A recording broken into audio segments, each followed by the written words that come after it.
Job గయబ్. అసెంబ్లీలో job calendar ప్రకటించిన 2 ఏళ్లు పూర్తి.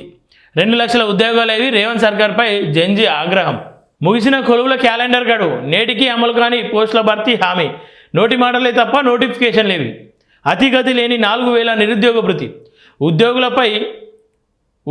ఉద్యోగాలపై ఊరించి కాంగ్రెస్ నయావంచన. కేసీఆర్ ఇచ్చిన నోటిఫికేషన్ల కింద పోస్టులేవి.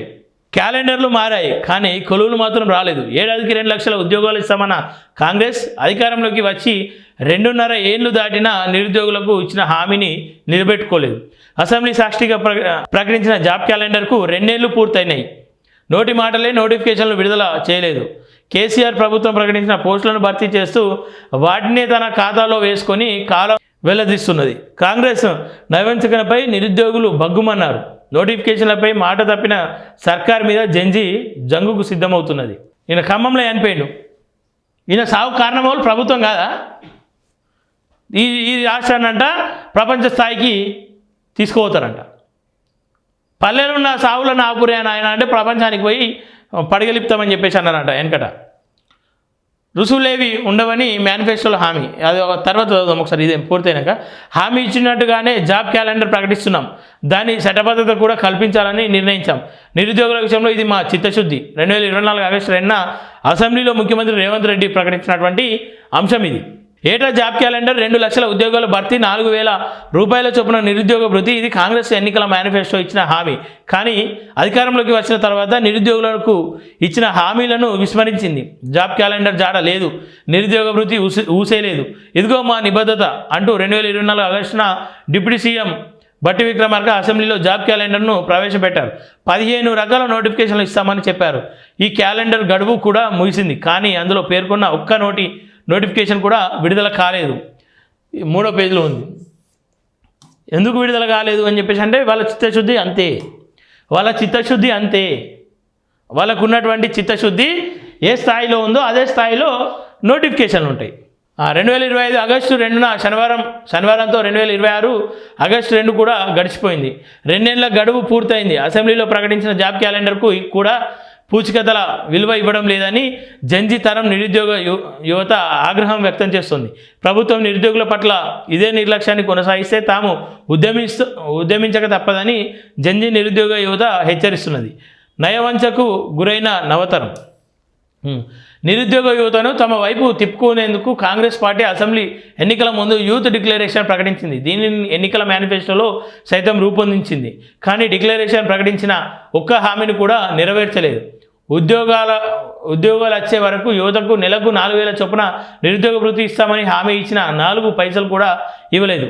అమ్మాయిలకు ఎలక్ట్రిక్ స్కూటీలు ఇస్తామని హామీ కూడా నెరవేర్చలేదు. రూపాయలు 5 లక్షల విద్యా భరోసా కార్డు, 10 లక్షల వరకు వడ్డీ లేని రుణాలు ఇవ్వనే లేదు. ఇస్తామన్న 2 లక్షల ఉద్యోగాల భర్తీ హామీ అట్టకెక్కింది. ఆఖరుకు ఏడాదిలో ఒకసారి ఫీజు వసూలు చేస్తామని చెప్పి టెట్, డిఎస్సి వంటి పరీక్షలకు రూపాయలు 1000, 2000 ఫీజులు వసూలు చేసింది. యూత్ డిక్లరేషన్ మేనిఫెస్టో హామీలు. మొదటి ఏడాదిలో 2 లక్షల ఉద్యోగాలు భర్తీ చేస్తాం. మొదటి ఏడాదిలోనే SC, ST, BC, minority backlog పోస్టులు భర్తీ. ప్రతి ఏడాది జూన్ 2 నాటికి అన్ని శాఖల ఖాళీలతో జాబ్ క్యాలెండర్ ప్రకటించి సెప్టెంబర్ 17 వరకు నియామకాలు పూర్తి. నిరుద్యోగ యువతకు ఉద్యోగ ఉపాధి అవకాశాలు కల్పించే వరకు ప్రతి నెల రూపాయలు 4000 నిరుద్యోగ భృతి చెల్లింపు. నిరుద్యోగ రహిత రాష్ట్రంగా తీర్చిదిద్దేందుకు 7 జోన్లలో ఎంప్లాయ్మెంట్ ఎక్స్చేంజ్లు, జిల్లాల్లో స్కిల్ సెంటర్లు ఏర్పాటు, విద్యా ఉపాధి అవకాశాలు, ఇవన్నీ మేనిఫెస్టోలో పెట్టింది. ఏం లాభం పెట్టి, ఎవరి కోసం పెట్టింది, ఎట్లా పెట్టి ఏం సాధించింది, ఏం చెప్తుర్రు? ఇవంతా కూడా ఓట్ల వాళ్ళ బుట్టలో వేసుకోవడానికే. అందుకే తెలంగాణలో బీఆర్ఎస్ వచ్చించింది, తెలంగాణ యువతను నాశనం చేసింది, రైతులను నాశనం చేసింది. ఇలా కాంగ్రెస్ అదే పని చేస్తూ ఉంది. ఇలా దేశవ్యాప్తంగా బీజేపీ అదే పని చేస్తుంది. అందుకే కొత్త పార్టీ రావాలి, కొత్త తరం రాజకీయంగా ఎదగాలని చెప్పేసి కోరుకునేది. యువతరమే నాయకత్వం వహించాలి. ఎందుకని చెప్పేసి యువత ఇంకా అడుక్కునే కానీ ఉంటారు. బిచ్చగాళ్ళమా మనం? ఏమన్నా యువత ఏమన్నా బిచ్చగాళ్ళ? ఉద్యోగాలు అడుక్కుంటూ బిచ్చగాళ్ళ మీరేమన్నా? చదువులేకనా? ఎవడో చదువులేనివాడు ఎమ్మెల్యేలు ఎంపీలు మీ బతుకులను మారుస్తారంటే మీరు ఎట్లా మారుతారు, మీరు ఎట్లా నమ్ముతారు? మీరే రాజకీయంగా ఎదగరియా. వీళ్ళ వల్ల కాదు, వీళ్ళతో శాతన కాదు. ఈ పాలన మారాలి.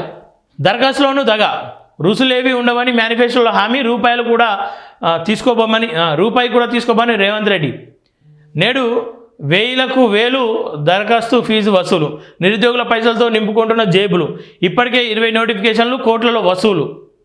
పోలీస్ నోటిఫికేషన్లలో వన్ టైం ఫీజు 1500, 8 లక్షల పైగా దరఖాస్తు వస్తాయన్న అంచనా. ఆయన గ్రూప్ నోటిఫికేషన్ రాకపోవడంతో మనస్తాపానికి చెంది ఆత్మహత్య యత్నించిన ఖమ్మంలో చికిత్స పొందుతున్న నిరుద్యోగి గడ్డం వేణు. ఇది పరిస్థితి కాంగ్రెస్ పాలన.